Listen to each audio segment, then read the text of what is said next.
বিসমিল্লাহির রহমানির রহিম। আসসালামু আলাইকুম।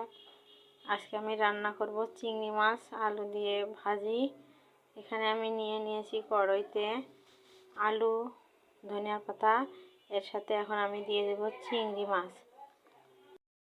এখন আমার চিংড়ি মাছটা দেওয়া হয়ে গেছে। এখন আমি একে একে সব মশলা দিয়ে দেব।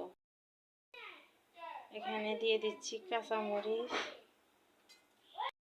দিয়ে দিচ্ছি পেঁয়াজ,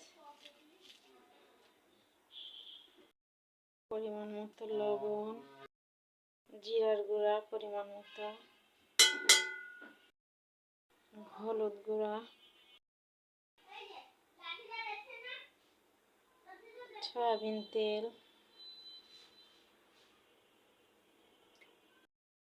হালকা একটু পানি দেব। সব কিছু একসাথে মেখে নিব।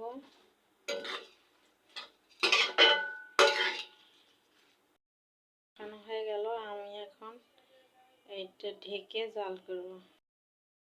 আমার ভাজিটা হয়ে গেছে।